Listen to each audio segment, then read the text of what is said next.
I can right now describe the Georgian government as an authoritarian government. The state security services are following you. They are, recording your phone. Our editor was captured by the special forces. They were forcing him to eat his own press card. They put it in his mouth and shouting that now you are going to eat this. And then they beat him.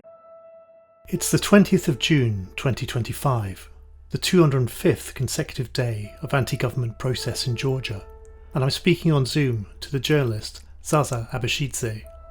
The primary reason why this protest started was the famous statement from our so-called prime minister, who declared that Georgia is not willing anymore to become the member of the European Union.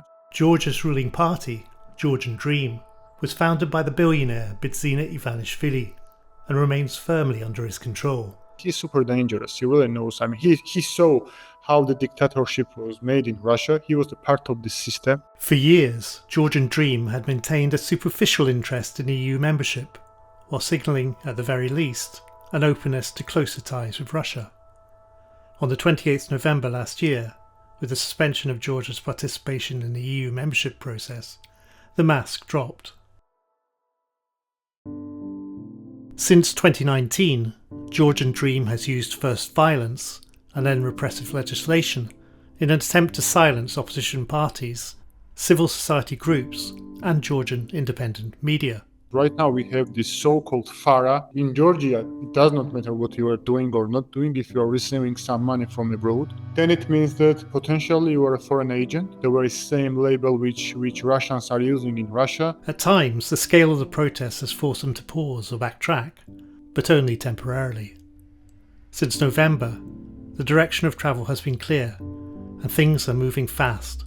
We have this new law, for example, if you are saying something rude against the member of parliament, you will be fined by the court. So they fined a couple of Georgian activists, and the amount of fine was around 1,000 euros. It's rare and scary to see a country descend into brutal dictatorship at such speed. Saakashvili is in prison. That's the head of the UNM. Nika Guaramia, who is the leader of the party which took the second place in the previous government, is in the prison. He was arrested a week ago. Another one, Nika Melia, which is the member of the Nika Guaramia's party, is in the prison. And we have another party, a libertarian party called Girchi. He is also in prison. So we have the four political leader who is sitting now behind the bars. Zaza is the editor-in-chief of an international news platform, Realpolitika, and he's active on social media. He's a public figure, and along with many others, he has been targeted by Georgian state security for a number of years. They were standing in front of my office, now where I'm sitting, and I detected it, a couple of seconds before, and then I ran away, and they tried to catch me, and then somehow I escaped from this trap. But still, speaking out is getting more and more dangerous. Before we started our interview, I asked, "Is there any problem with identifying you, or do you want to be anonymized?" Well, not yet. Right now, it is still not a problem, but I think in the nearest future, at some point, it will be kind of a challenge. So right now, it is not a problem for me. Okay. That nearest future is hurtling towards Georgians at breakneck speed. Zaza is my first interview for this series.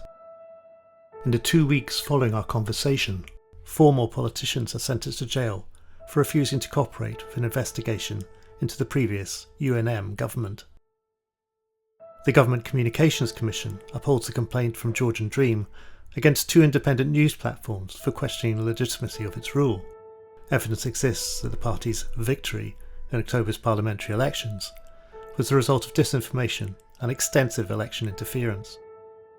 And the same illegitimate government passes new laws giving its courts the power to imprison those who fail to pay the huge fines it has imposed on protesters. I have half a dozen interviews lined up, but my contacts postpone or disappear for days. I conclude there is simply too much to deal with. But Georgians are used to adapting to a new reality, however challenging. One by one, my interviewees resurface, and they're ready to talk.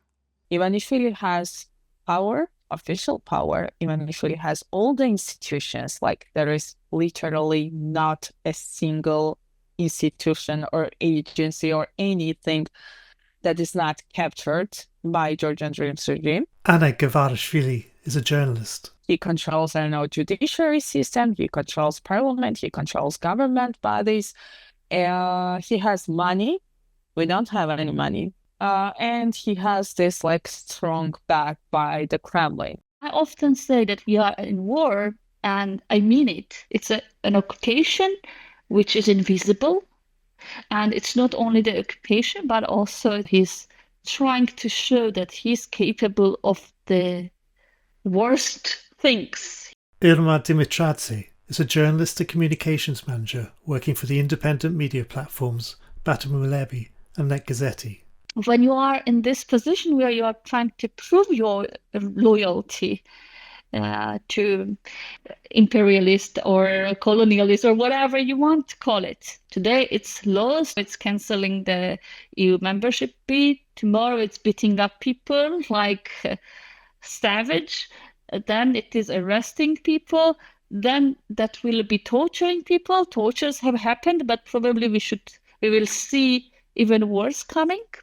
Probably we will start seeing prison tortures as it is in Belarus. Then we will see murders and assassinations.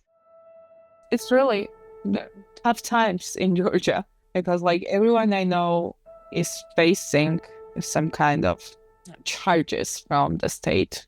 And it's we are just waiting who will be the next one to get arrested.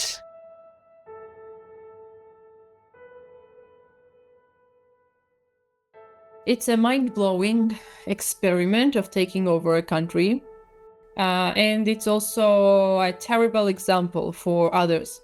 And if they push through with it in Georgia, if Russia pushes through with its plans in Georgia, I think this situation will be proliferated elsewhere, especially in EU enlargement area, for example, or in countries that are already EU. Marika Mikiashvili is the foreign affairs spokesperson for DROA, one of the parties that make up the opposition Coalition for Change. If Georgia can be brought back onto the Russian orbit, anything can be done anywhere. And Zaza Abashidze is editor-in-chief of Real Politica. This country is becoming the police state, so now it is everything is on the shoulders of the Georgian society. What can I say is that Georgian dream will be even more brutal, even more stricter, and they are not going to make any step back. So, this is not a traditional podcast. It's an attempt to draw international attention to the situation in Georgia and to provide a platform for the Georgians struggling against the authoritarian regime there. I'm Stephen Matthews, a writer and filmmaker based in the UK, and I've been speaking to some of the journalists, opposition politicians, and protesters targeted by Georgian Dream. In episode 2, we'll be looking at the early days of Georgian Dream and what we know about Georgia's de facto leader, the billionaire Bidzina Ivanishvili. Please follow What's Happening in Georgia on social media and share this podcast with anyone you think would be interested.